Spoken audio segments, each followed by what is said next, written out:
Olá! O quarto capítulo do livro fala a respeito do pai que sofre por amor. Ele traz vários exemplos de pessoas que foram rejeitadas, que foram deixadas de lado. E o cerne deste capítulo, ele quer falar um pouquinho a respeito do filho pródigo. E ele fala que o filho perdido é como se fosse para Deus a descoberta de uma vida toda. Ele fala com muito valor, com muita singeleza nesse encontro desse filho. Ele fala que a graça é algo muitíssimo pessoal. E Henry Nouwen destacou que Deus se regozija, não porque os problemas do mundo foram resolvidos, mas porque todo o sofrimento e toda a dor da humanidade acabaram. Não porque milhares de pessoas se converteram e estão agora o louvando por sua bondade. Não, Deus se regozija porque um dos seus filhos que estava perdido foi achado. Ele menciona que Jesus não nos contou as parábolas para nos ensinar a viver. Ele fala que ele crê que ele contou para corrigir a nossa noção a respeito de quem Deus é e quem Deus ama. E ele vai contando. Por ser americano, ele gosta de contar histórias. Então ele começa a falar a respeito da parábola do filho pródigo, que ele fala assim que enquanto Jesus cativava a multidão com suas parábolas a respeito da graça, os fariseus ficavam de longe murmurando e rangendo os dentes. E para provocá-los na história do filho pródigo, Jesus introduziu a figura do irmão mais velho para enunciar o devido sentimento de ultraje pelo fato de o pai ter recompensado um comportamento irresponsável. E aí ele fala que ele inquiriu assim que tipo de valores familiares seu pai comunicaria dando uma festa para tal renegado. Que tipo de virtude isso encorajaria? Então, ele menciona que foi uma provocação, né? Porque ele fala que Jesus sempre honrou, né? Tratou com virtude aqueles que estavam julgados pela sociedade. E ele fala que o evangelho não é uma maneira nenhuma do que nós sugerimos. Ele fala que ele tem certeza que Jesus não queria que a gente se purificasse para marcar uma audiência com Deus Santo. Ele quer que a gente venha da forma que a gente está. E em toda a Bíblia, ele menciona que Deus demonstra uma notável preferência pelas pessoas autênticas, ao invés de pelas pessoas boas. Ele fala, né? Continua que haverá mais alegria no céu por um pecador que se arrepende do que 99 justos que não precisam arrepender-se. Em um desses últimos atos antes de morrer, Jesus perdoou o ladrão que pendia na cruz, sabendo muito bem que ele se convertera por puro medo. Esse ladrão nunca estudaria a Bíblia, nunca frequentaria uma sinagoga, uma igreja e que nunca se retrataria com todos aqueles a quem ele prejudicara. Ele simplesmente disse: Jesus, lembra-te de mim quando entrares no teu reino. E Jesus lhe prometeu: eu lhe garanto, você hoje estará comigo no reino, no paraíso. E esse foi outro lembrete surpreendente, que a graça não depende do que nós fazemos por Deus, mas antes de tudo, do que Deus fez por nós. Então, pergunte às pessoas o que elas devem fazer para ir para o céu, e a maioria irá responder: eu tenho que cumprir a lei, eu tenho que ser bom. Mas as histórias de Jesus contradizem essa resposta. E a gente deve pedir socorro quando as pessoas estão tentando ser boas, né? Porque Deus recebe em sua casa qualquer um que o fizer. E de fato já deu o primeiro passo. A maioria dos especialistas, os médicos, advogados, conselheiros matrimoniais dão alto valor e esperam que os clientes venham até eles. Deus não. Deus, ele vai até o pecador.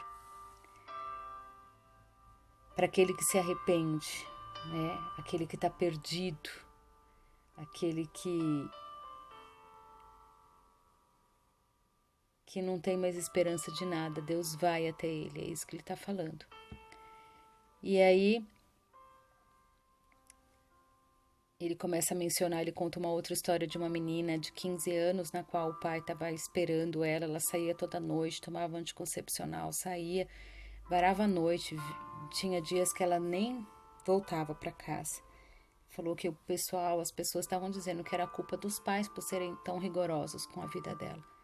E ele falava que ele sentia muita raiva, muita raiva esperando aquela filha chegar. E ele fala que ela se machucava mais do que ninguém. E ele começou a perceber, pela passagem do filho pródigo, essa expressão de ira do seu coração. E o quanto Deus ensinava diferente. E aí ele fala que teve uma noite na qual a filha chegou, praticamente no dia seguinte, e o que ele mais desejava era abraçar a sua filha. E ele falou que ele pôde dizer para ela, confessando o seu amor, né, disse para ela que ele era um pai desamparado, sofrendo por amor. E somente a abraçou. E ali Deus começa a agir. Deus começa a trabalhar nos corações. E uma outra história também muito interessante, na qual ele mencionou, era que uma menina também ela tinha saído de casa, os pais eram muito rigorosos, ela morava numa cidade muito pacata, e ela saiu de casa, ela não suportava mais aquela cidade pacata, ela saiu e a primeira coisa que ela encontrou foi uma espécie de um cafetão, onde ele pegou ela começou a viver, e começou a usar muito a droga e começou a viver com ele. E aí, num dado momento, ela acabou adoecendo, ela pegou uma espécie de uma gripe muito forte, pelo fato de estar muito fraca por conta da droga, não se alimentava. Ela acabou ficando muito mal, tossia muito e ela pôs ele para fora. Ele pôs ela para fora e num dado momento ela começou a dormir na rua e ela teve a coragem de ligar para os seus pais e num telefonema ela disse na secretária eletrônica que atendeu que ela esperaria eles em tal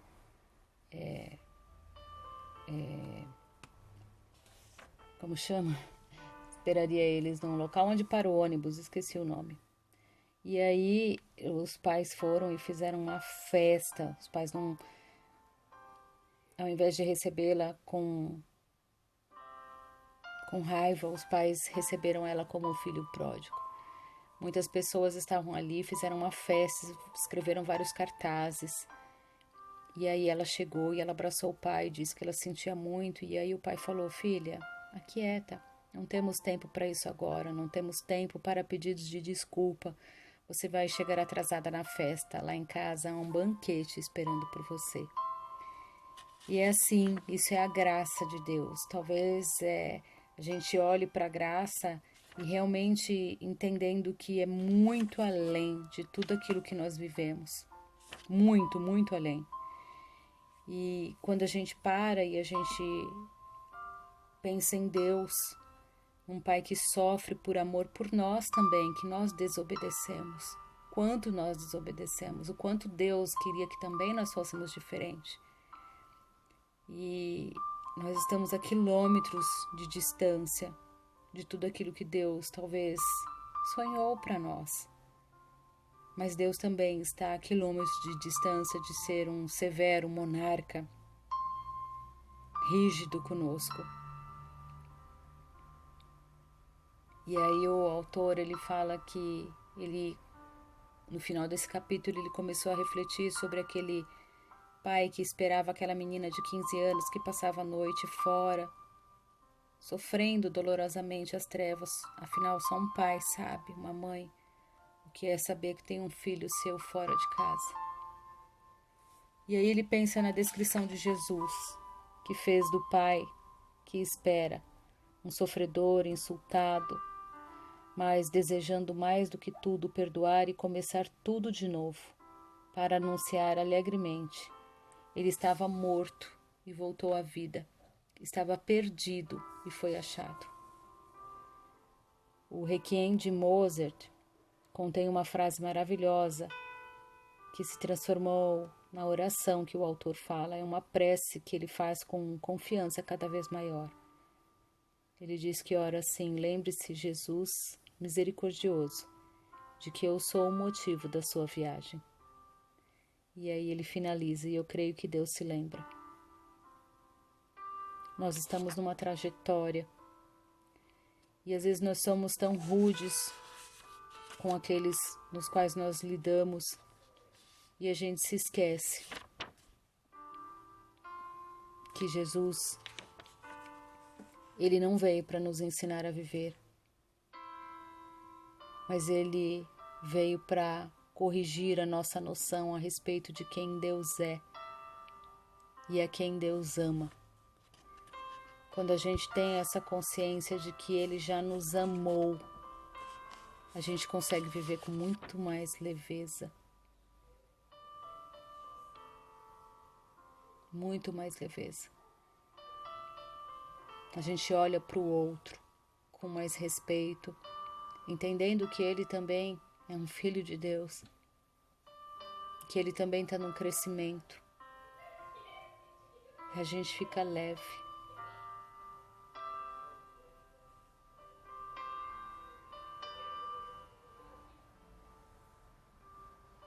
Então há todo um plano, uma sede que Deus coloca de nós, filhos por Deus, porque assim como Gary Chapman fala, nós nascemos com essa sede de Deus. Deus nos fez com essa sede.